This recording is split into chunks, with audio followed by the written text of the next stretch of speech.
नमस्कार भक्तों, जय मां पद्मावती, जय गुरुदेव। मासोत्तम मासे कार्तिक मासे। पुराणों के अनुसार कार्तिक माह सबसे उत्तम और सबसे अच्छा माह माना जाता है। कार्तिक माह का अपना एक विशेष महत्व होता है। इसके अलावा कार्तिक माह को दामोदर माह भी कहा जाता है। वहीं पुराणों की माने तो कार्तिक मास में ईश्वरीय आराधना करके बहुत कुछ पाने की व्यापक संभावनाएं होती हैं। हिंदू धर्म के अनुसार कार्तिक माह में दीपदान करना सबसे उत्तम माना गया है।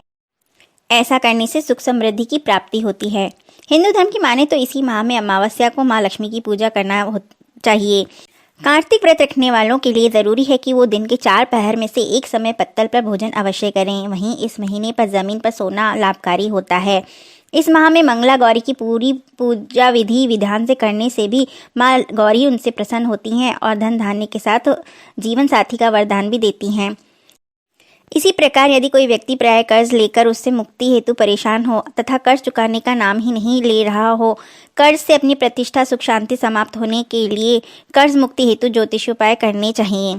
इस माह में अपनी ग्रह स्थिति तथा दशाओं के अनुकूल होने की जानकारी प्राप्त कर शुभ मुहूर्त में ताम्र पत्र पर उत्कीर्ण मंगल यंत्र की प्राण प्रतिष्ठा करके यंत्र को पूजा स्थान पर पीला वस्त्र बिछाकर स्थापित करके नित्य पूजन करें तथा ओम ऐं ह्रीं क्लीं मम वांछित देहि में स्वाहा इस मंत्र का जाप करके हवन करना चाहिए तथा उसके उपरांत दान करने के बाद मुक्ति की कामना से कर्ज की किस्त देना प्रारंभ करें तो आप जल्दी ही कर्ज की समस्या से निजात पा सकेंगे। मंगलवार का दिन हनुमान जी के लिए आरक्षित है। हनुमान जी की पूजा आरती शाम के समय करनी चाहिए। अगर नियमित तौर पर इनकी पूजा करते हैं और मंत्र जाप करते हैं तो घर में सुख शांति बनी रहती है, वाद विवाद नहीं होता तथा परिवारजनों में संबंध मधुर होता है। वहीं हनुमान जी की आरती करते समय कुछ बातों का ध्यान यह रखें कि आरती की थाली घुमाते समय चरणों में 4 बार, नाभि पर 2 बार, मुख की तरफ 1 बार, सिर से लेकर चरणों तक 7 बार अर्थात 14 फेरे होने चाहिए आरती के। ये सिर्फ बजरंगबली के लिए ही नहीं बल्कि सभी देवताओं के लिए भी नियम होता है। आरती सप्तमुखी या पंचमुखी होनी चाहिए। इसके अलावा आरती में शंखनाद और घंटी का इस्तेमाल जरूर करें। तभी आरती पूर्ण मानी जाती है।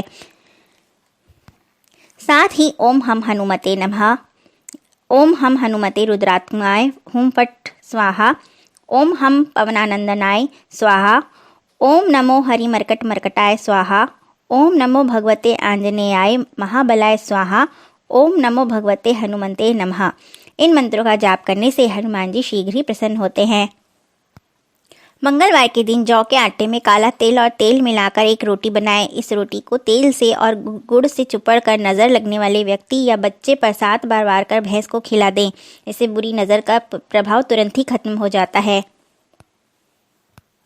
हनुमान जी को प्रसन्न करने के लिए मंगलवार को शाम को हनुमान जी को केवड़ी का इत्र और गुलाब की माला चढ़ानी चाहिए। मंगलवार के दिन राम रक्षा स्तोत्र का पाठ करना चाहिए। इससे हनुमान जी की कृपा मिलती है और साथ ही राम जी की कृपा भी प्राप्त होती है और जीवन की समस्त समस्याओं से मुक्ति मिलती है। यदि घर में कोई छोटा बच्चा हो और खूब रोता हो तो मंगलवार के दिन नीलकंठ का पंख बच्चे के बिस्तर के नीचे लगा दें। यदि नीलकंठ का पंख नहीं मिल पा रहा तो मोर पंख रख दें।